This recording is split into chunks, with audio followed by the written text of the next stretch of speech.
இன்றைக்கி எங்கள் அண்ணன் வீட்டிலேருந்து சாப்பாடு வந்துச்சு. சிக்கன் கிரேவி அவ்வளோ சூப்பராக இருந்தது. புரோட்டா அவ்வளோ சாஃப்டாக வீட்டிலே பண்ணியிருந்தாங்க எல்லாம். இது புட்டிங் அவ்வளோ அருமையாக இருந்தது. பாயாசம் முந்திரி திராட்சை எல்லாம் போட்டு நல்ல பாயசம் நல்லா இருந்தது.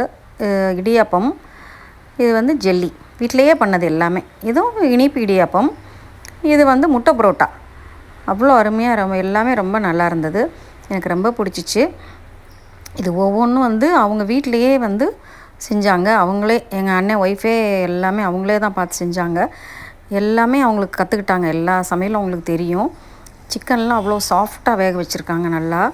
அவ்வளோ டேஸ்ட்டாக இருந்தது. லெக் பீஸ்லாம் நிறைய போட்டிருந்தாங்க. இது வந்து அவங்க அம்மா சொல்லி கொடுத்த பழக்கம் அது. அவ்வளோ நல்லா இருக்குது. புட்டிங்கும் அவங்களே தான், எல்லாமே அவங்களே தான் பண்ணாங்க. இதில் வந்து நம்ம இது போட்டிருக்காங்க, பால், ஸ்வீட்டு எல்லாம் போட்டு அவ்வளோ அருமையாக நல்லா இருக்குது. பாயசம் வந்து முந்திரி திராட்சைலாம் நிறைய போட்டு பண்ணியிருக்காங்க. இது சேமியா பால் பாயாசம். அதுலேயே வந்து நம்ம அரிசி மாவு வந்து சின்ன சின்னதாக போட்டு அதையும் போட்டிருக்காங்க. இது வந்து ஜெல்லி அவ்வளோ அருமையாக பண்ணியிருக்காங்க. எல்லா டிஷ்ஷுமே அவங்களுக்கு தெரியும். எப்போ செஞ்சாலும் வந்து எனக்கு கொடுத்து விட்ருவாங்க. மாதத்தில் ஒரு நாள் இந்த மாதிரி செய்வாங்க, செஞ்சு கொடுத்து விடுவாங்க, சாப்பிடுவோம். அவ்வளோ அருமையாக இருந்தது எல்லாமே. சின்ன பசங்களாம் விரும்பி சாப்பிடுவாங்க. அவ்வளோ நல்லாயிருக்கும்.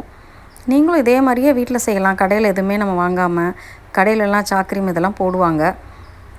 அதனால் நம்மளே அதை வீட்டில் செஞ்சுக்கிறது ரொம்ப நல்லது. அதனால் நீங்களும் எல்லோரும் அவங்கவுங்க வீட்டிலையே செஞ்சு சாப்பிடுங்க. இது வந்து இடியாப்பம், முட்டை புரோட்டா எல்லாமே வந்து அவ்வளோ அருமையாக இருந்தது. நீங்களும் இதே மாதிரியே உங்கள் வீட்டில் செஞ்சு எல்லோரும் சேர்ந்து சாப்பிடுங்க. நன்றி, வணக்கம்.